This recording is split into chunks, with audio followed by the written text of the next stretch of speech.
Assalamualaikum warahmatullahi wabarakatuh. Hai good people, selamat datang di Salkaura Official Channel.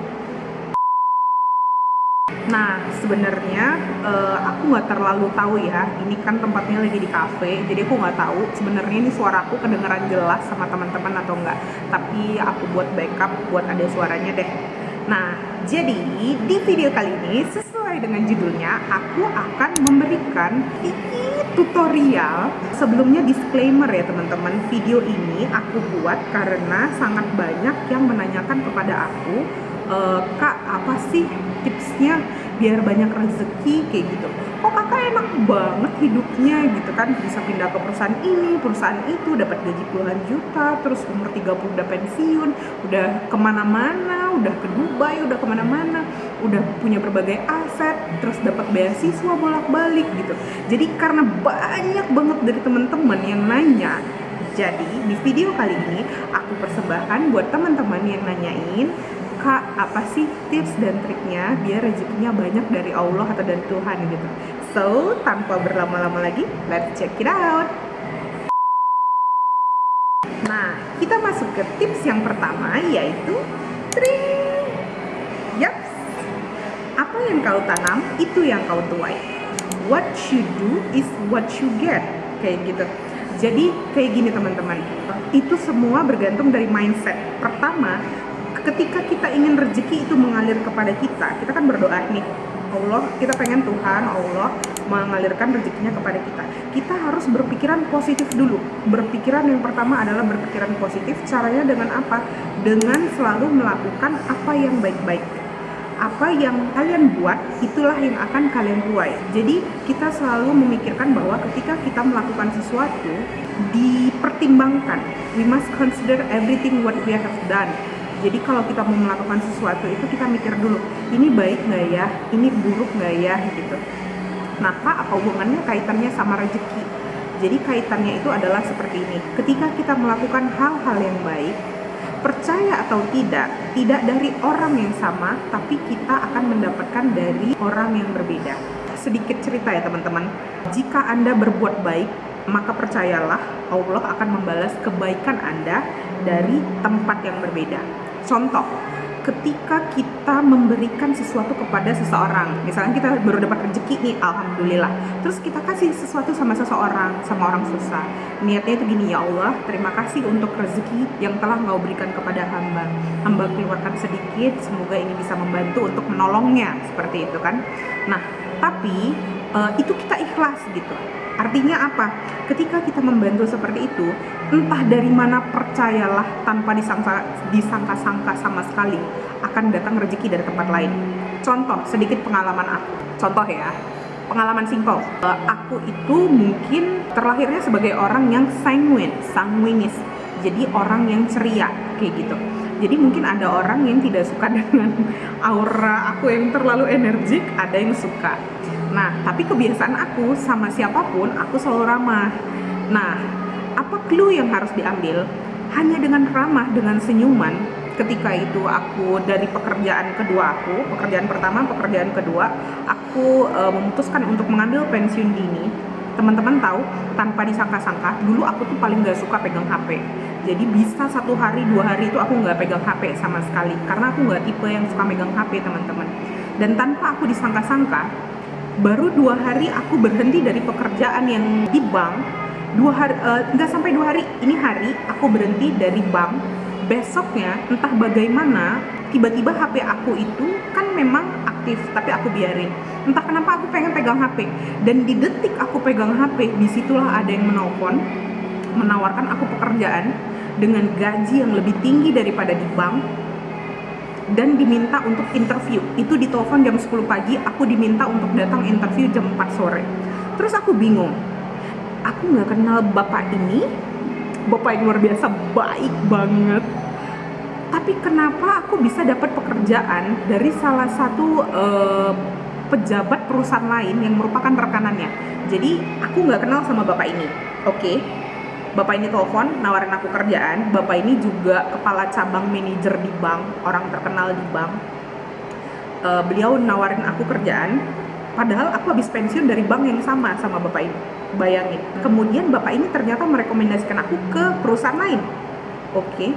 Sedangkan aku nggak kenal sama mereka. Itu ditelepon jam 10 pagi, ditanya mau kerja atau enggak. Boleh pak, coba saya lihat dulu. Sorenya dipanggil untuk interview. Waktu aku datang, aku tanya, pak mohon maaf kalau saya boleh tahu, bapak dapat nomor saya dari mana ya? Saya bilang kayak gitu. Tahu nggak, itu yang aku percaya bahwa ketika kita berniat baik, tidak pernah menjahati orang, sama sekali yang terniat menjahati orang tuh nggak pernah, itu Allah akan membalas gitu. Dengan simpelnya beliau berkata seperti ini, oh saya dapat nomor kamu dari teman kamu, si Via. Terus aku ingat kan, kayaknya aku udah lama nggak ketemu Via, mungkin ada 1 tahun kayaknya ya dalam aja kayak gitu. Via yang merekomendasikan kamu, katanya kamu anaknya baik, integritas tinggi, cekatan, bla bla bla. Terus aku langsung, oh my god, alhamdulillah gitu. Artinya gini, ketika kita tidak berniat untuk dipuji orang atau apapun, intinya kita berbuat baik, itulah yang akan kita dapatkan. Jadi mungkin teman-teman nggak percaya, aku tuh hampir nggak pernah ngelamar kerjaan, serius.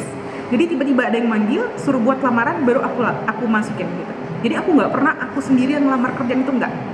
Alhamdulillahnya sejauh ini orang yang mencari aku, kerja di tempat aku, ibu kerja di tempat saya lihat ibu begini. Bahkan aku pernah ditawari di satu bank besar, pesaing bank yang sama dengan aku. Tahu nggak, cuman gara-gara apa aku ditawarin kerjaan dengan posisi yang lumayan? Cuman gara-gara aku on time. Jadi kepala cabangnya, tadinya kita mau bermitra, bank aku sama bank pesaing. Terus ketika kita bermitra, PIC-nya itu aku. Jadi kita kan meeting nih, pas datang dibilangnya gini, oh ibu on time ya, jam 10 kita meeting, 10 kurang 5 ibu udah ada di sini, katanya. Iya pak, dari jam setengah 10, saya bilang. Hanya dengan detail kita mengetahui, kita berbuat ramah dengan orang lain, ramah seperti itu kita berbuat baik sedikit saja yang kita tidak sadari, yang mungkin merupakan habit kita, itu sudah sangat berdampak ke kehidupan kita. Jadi dibilangnya kayak gini, kamu mau nggak ini tawaran buat kamu, posisinya ini, gajinya sekian, lebih tinggi kebetulan dari bank yang sebelumnya, posisinya juga lebih tinggi, officer. Terus aku mikir gini, Pak, kalau saya boleh tahu, kenapa Bapak tiba-tiba nawarin saya? Banyak orang yang lebih baik daripada saya. Kita kan pengen tahu ya, kenapa kita ditawarin gitu. Jawaban yang simple, luar biasa, dan itu membuat aku, oh begitu gitu. Ternyata tau nggak, aku tuh ditawarin kerjaan cuman gara-gara apa? Karena aku orangnya on time. Kemudian, aku tidak tahu bahwa beliau kepala cabang, tapi aku ramah duluan. Paham gak sih maksudnya? Jadi kayak kita wallahu alam, tapi alhamdulillah semacam menyebarkan aura positif. Ngerti gak sih aku ngomongin apa? Gitu deh, pokoknya aku ribet ngomonginnya. Pokoknya yang pertama, apa yang kau buat itu yang akan kau tuai. Okay? What you do is what you get, what you give is what you take. Paham kan maksudnya? Nah, itu adalah tips yang pertama. Selanjutnya, tips banyak rezeki selanjutnya adalah yang kedua. Tring. Yap. Pertajam analisa dan kerja cerdas. Pertajam analisa dan kerja cerdas itu maksudnya gimana? Contoh, ketika aku bekerja, aku itu maunya terstruktur A, B, C. Saya mengerjakan kerjaan ini selama 1 jam, itu sudah harus selesai. Saya mengerjakan pekerjaan ini selama setengah jam, itu sudah harus selesai. Jadi kita mengerjakan sesuatu terstruktur dan pertajam analisa. Pertajam analisa itu contohnya kayak gini. Kalau tadi bekerja terstruktur itu kan cara kerja cerdas ya. Nah, kalau pertajam analisa itu contohnya seperti ini. Ketika aku masuk ke salah satu perusahaan yang tadi menawarkan gaji salary yang lebih tinggi daripada bank, waktu itu gaji aku alhamdulillah masih di posisi belasan. Yang aku dapatkan itu belasan juta. Aku sendiri pribadi memegang tender itu 40 miliar pada saat itu. Dari 40 miliar itu keuntungan perusahaan sekian miliar keuntungan perusahaan, dan aku mendapatkan 1,5% di luar gaji dari perusahaan. Oke. Yang aku mau sampaikan di sini adalah waktu itu aku mendapatkan reward sepeda motor aku dapat, tahunannya aku ke Jepang aku dapat. Tapi pada saat itu seperti ini, ada titik di mana kita harus mempertajam analisa kita. Contoh, ketika kita menganalisa, oh ini perusahaannya kayaknya ada pada titik yang bahasanya bukan kolaps, tapi tendensinya itu berkinerja menurun. Paham gak sih? Kita ngeliat nih, kayaknya strategi perusahaan yang dilakukan ini sama para manajemennya salah. Ketika kita memberikan pendapat tidak diterima, dan ternyata beberapa bulan kinerja menurun, padahal kita salah satu yang terbaik yang berkontribusi di perusahaan itu gitu. Contohnya target perusahaan 1 tahun, target aku misalnya 6 miliar. Yang aku bukukan adalah, yang aku berikan ke perusahaan itu adalah 13,5 miliar, malah lebih seperti itu. Nah, ketika itu aku mempertajam analisa aku. Kalau saya terus berada di sini, sepertinya saya tidak akan bisa berkontribusi banyak, karena di dalam perusahaan itu kan ada jajaran manajemen tertinggi, direktur utama, direktur keuangan. Ketika kita sudah memberikan advice, mereka juga tidak bisa menerima. Aku memutuskan untuk, ya sudah, saya keluar dari perusahaan itu. Nah, ketika kita memutuskan untuk keluar dari perusahaan itu, aku gambling sebenarnya teman-teman. Ini cerita ini ya, pertajam analisa. Di waktu itu aku mempunyai salary sekian, alhamdulillah. Dan aku mendapatkan reward untuk jalan-jalan ke Jepang. Oke, jalan-jalan ke Jepang itu berapa sih? 18 juta juga udah bisa jalan-jalan, 15 juta juga udah bisa tiket pesawat, hotel, makan, dan yang lainnya gitu kan. Kalau untuk ke Jepang doang ya, itu kan udah bisa. Tapi di situ aku berpikir, waktu aku udah mulai agak nggak cocok, aku coba bukan apply, tapi aku coba tiba-tiba ada tawaran kerjaan lain, aku terima gitu. Mereka memberikan aku offering letter gitu. Terus pas di pekerjaan lain ini, mereka bilang gajinya sekian ya. Kalau yang ini gajinya belasan, yang ini gajinya puluhan. Gajinya sekian ya. Terus aku mikir, ini pertajam analisa ya. Kalau aku tinggalkan perusahaan aku yang lama, aku akan kehilangan jatah aku ke Jepang. Sementara waktu itu aku udah tanda tangan untuk membuat visa dan yang lainnya. Udah SK-nya sudah keluar. Terus aku mikir, karena mereka tahu aku mau resign, jadi dibuatlah surat kalau misalnya resign berarti tidak jadi berangkat ke luar negerinya. Terus aku mikir, kalau misalnya seperti itu berarti aku sudah membuang reward aku yang ke Jepang yang seharga 18 juta. Terus aku mikir, oh ya udah nggak apa-apa, aku buang aja reward aku yang seharga berapa belas juta itu. Toh insya Allah aku akan mendapatkan gaji yang 2-3 kali lipat lebih tinggi daripada yang lama. Paham kan maksudnya? Di situ aku pertajam analisa. Dengan gaji yang ini, aku bisa ke Jepang 2 kali, guys. Paham kan maksudnya? Jadi, aku tuh mikir, kita menganalisa. Kalau kata almarhum kakek aku, ketika kita mau berbuat sesuatu atau membeli sesuatu, biasakan analisa. Buat tabelnya, apa yang mau kita beli, keterangannya, buat apa positifnya, apa negatifnya. Analisis SWOT. Nah, itu yang harus dikerjakan. Jadi sekali lagi kalian harus mempertajam analisa kalian dan bekerja cerdas, oke? Saat ini bukan zamannya bekerja keras. Well, tips ketiga adalah hilangkan toxic circle kamu. Apa sih maksudnya toxic circle? Toxic circle itu seperti ini. Mungkin kita memiliki teman-teman yang toxic, yang suka membicarakan orang lain, yang suka ngomongin orang di belakang, yang suka nusuk orang lain di belakang, yang suka nyindir di depan kita baik-baik karena dia merasa kita ada gunanya buat dia, setelah itu dibuang gitu ya. Kalau bahasa Medannya kaperle, kapan perlu pakai gitu.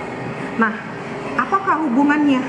Buang orang-orang yang ada di sekitar kalian yang toxic gitu. Eliminate your toxic circle. Jadi kalau misalnya kamu punya teman nih yang hobinya nyeritain orang, buang. Kamu punya teman yang hobinya jelekin kamu di belakang, kamu tahu, tapi dia deketin kamu karena ada manfaatnya doang, buang. Kenapa dibuang? Karena orang-orang kayak gitu hanya memberikan efek negatif kepada kita. Terus kamu misalnya punya saudara yang kerjanya ngomongin orang aja atau ngejelekin orang aja, nggak usah dijauhin. Nggak mungkin dibuang kan, tapi nggak usah dideketin, dijauhin gitu. Fungsinya apa? Logikanya gini, Anda adalah cerminan dari lingkungan Anda. Jadi kalau misalnya kamu mau wangi, kamu temenannya sama apa? Ya tukang parfum dong. Jadi apa yang ada di sekitar kamu, orang-orang akan menganggap itulah lingkungan kamu. Paham kan maksudnya? ketika kita ada di circle yang positive vibes, orang-orang yang selalu konstruktif bukan destruktif, itu akan menggambarkan kamu siapa. Dan aku bersyukur aku memiliki support system yang sangat luar biasa. Kakek aku, keluarga aku, terutama sahabat aku yang tidak bisa aku umumkan inisial maupun namanya kayak gitu. Mereka adalah orang-orang yang berpengaruh di hidup aku. Tapi Kak, kalau misalnya kakak sendiri gimana gitu? Misalnya aku kan selama ini tinggal sendiri, jarang kontak sama keluarga atau yang lain. Nggak apa-apa, setidaknya at least kita masih punya Allah gitu loh. Jadi kita curhatnya tuh sama Allah. Itu yang sudah membantu kita menguatkan gitu. Jadi yang ketiga ini adalah eliminate your toxic circle people. Buang orang-orang yang toxic di sekitar kamu. Gak cuman pacar, teman, sepupu, saudara, apapun itu jauhin. Oke, karena kamu, lingkungan kamu adalah cerminan dari diri kamu kayak gitu. Kalau misalnya gini, contoh, waktu aku mau promosi, terus ada yang bilang gini, janganlah, dia kan gengnya sama ini, yang ini itu misalnya nggak baik di mata orang lain. Terus dibilangnya gini, tapi dia berbeda, malah ada salah satu yang bilangnya, tapi dia berbeda, dia yang menasehati teman-temannya agar tidak suka nyeritain orang, tidak suka jahatin orang, bully orang kayak gitu. Orang lain malah membela aku gitu. Paham kan maksudnya? Dari situ aku paham, oh berarti apa yang ada di lingkungan kita itu adalah gambaran kita. Mulai dari situ berhati-hatilah memilih teman seperti itu. Berhati-hatilah memilih circle kalian. Well, tips yang keempat adalah, nyontek dulu ya. Tips yang keempat adalah, jika ada bad issue atau sesuatu yang buruk terjadi, selalulah berpositif thinking. Seperti yang tadi aku jelaskan di awal, Allah selalu memberikan segala sesuatu atas izinnya. Semua kejadian yang ada pada kita itu atas izin Allah, ya kan? Atas izin Tuhan. Percayalah, positiflah bahwa Tuhan selalu memberikan yang terbaik untuk kita.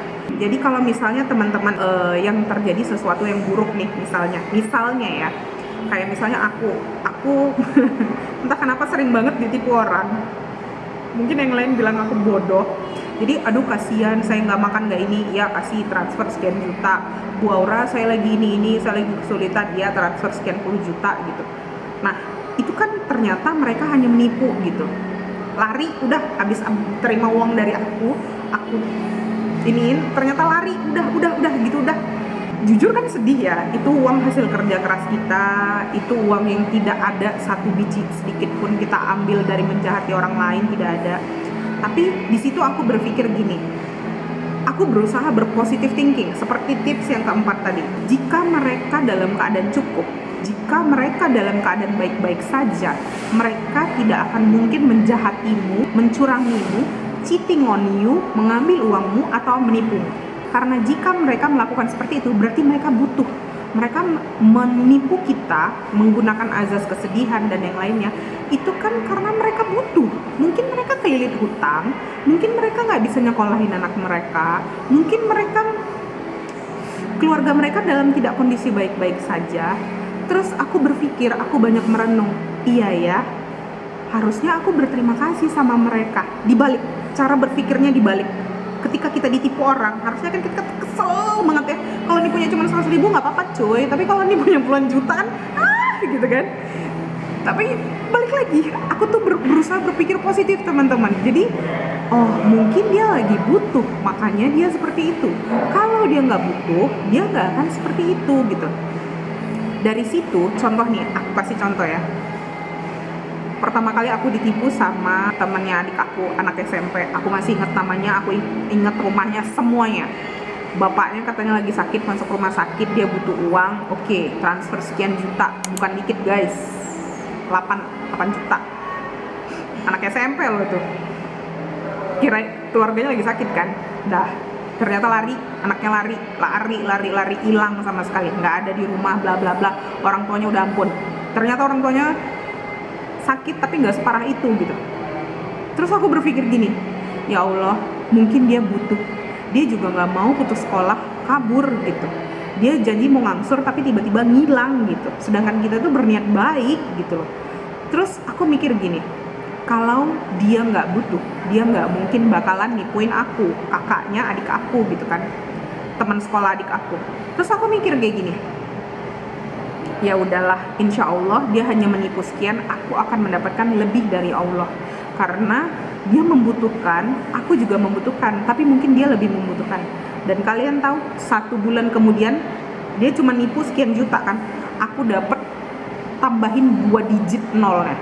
Jadi kalau misalnya dia nih punya 8 juta atau 3 juta deh, 3 juta itu aku dapat tambahin 2 digit nolnya. Berapa? 300 juta rezeki yang gak disangka-sangka sama sekali.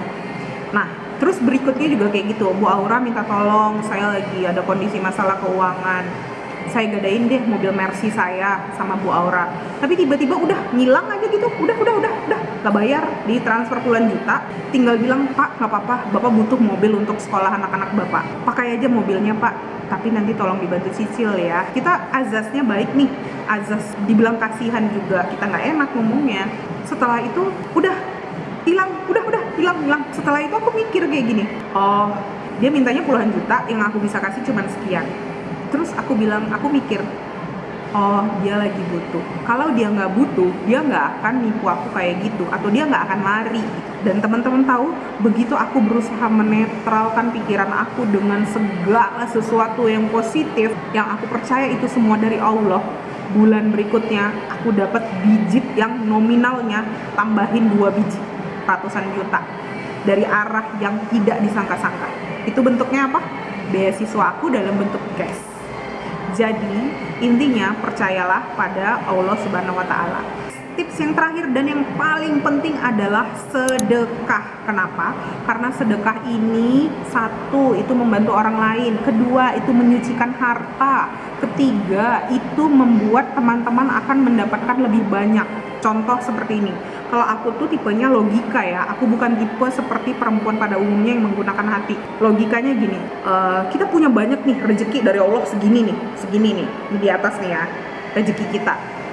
Tapi keran sedekah kita itu kecil, cuma segini. Jadi cuma gini, gitu. Otomatis kita di bawah nih. Ini rezeki yang akan dialirkan Tuhan. Ini pipanya, kita ada di bawah. Kalau misalnya kita di sini, kan? Terus pada saat di pipa ini ada keran-keran kecilnya untuk sedekah. Otomatis apa? Ngalirnya dari sini ke sini kan lebih kencang kan? Walaupun ada yang sedikit teralihkan ke pipa-pipa kecilnya, tapi kan akan lebih besar. Nah, kayak gitu. Jadi kalau misalnya nggak ada keran-keran kecilnya itu, nggak ada keran-keran kecilnya gini, berarti kan rezeki kita akan mandek, atau jangan-jangan stuck, udah ketutup gitu aja, nggak gerak gitu. Kayak apa sih itu, timer pasir, kan bisa kayak gitu kan. Nah, maksudnya apa? Jadi teman-teman, ketika teman-teman memiliki rezeki, bersedekah. Tips dari aku yang sangat penting, dan ini adalah rahasia dari segala-segalanya. Poin terpenting dari video ini adalah sedekah. Karena dengan sedekah tidak perlu jauh-jauh ke sekitar dulu. Mungkin banyak orang yang masih susah. Tidak perlu uang, apapun yang bisa kita lakukan, tenaga, membantu, itu udah membantu banget deh gitu. Kalau punya lebih, biasanya uang. Dan sedekah itu jangan terbatas ruang dan waktu. Jangan bilang aku sibuk, aku nggak sempet. Buktinya aku sempet kok, aku punya komunitas teman-teman yang ada sedekahan enggak. Aku lagi ada sedekahan Al-Quran nih, Iqra buat anak-anak di daerah Bandung sana. Seperti itu. Jadi maksudnya apa? Maksudnya adalah perbanyak sedekah teman-teman. Sedekah itu tidak akan mengurangi uang teman-teman, malah akan melancarkan uang teman-teman. Kayak gitu. Jadi segitu dulu tips dari aku. Semoga tips ini berguna buat teman-teman. Aku berharap ada yang bisa diambil dan bisa diterapkan di kehidupan teman-teman. Dan sekali lagi disclaimer, ini bukan untuk sombong atau apapun. Ini hanya berbagi tips buat yang menanyakan kepada aku, kenapa sih kakak kayak beruntung banget, Allah tuh ngasih rezeki banyak ke kakak gitu. Nah, jadi segitu dulu tipsnya. Semoga tips ini bermanfaat buat teman-teman. Dicatat kalau ada yang penting. Dan buat teman-teman yang udah support video kali ini, terima kasih. Buat teman-teman yang suka video ini, boleh bantu untuk like-nya. Buat teman-teman yang punya ide-ide kreatif berikutnya atau saran-saran atau mau nanya apa, boleh komen di bawah. Dan jangan lupa subscribe YouTube channel aku serta hidupkan bel notifikasinya. Terima kasih buat yang sudah mensupport. Salam sehat. Assalamualaikum warahmatullahi wabarakatuh. Bye good people.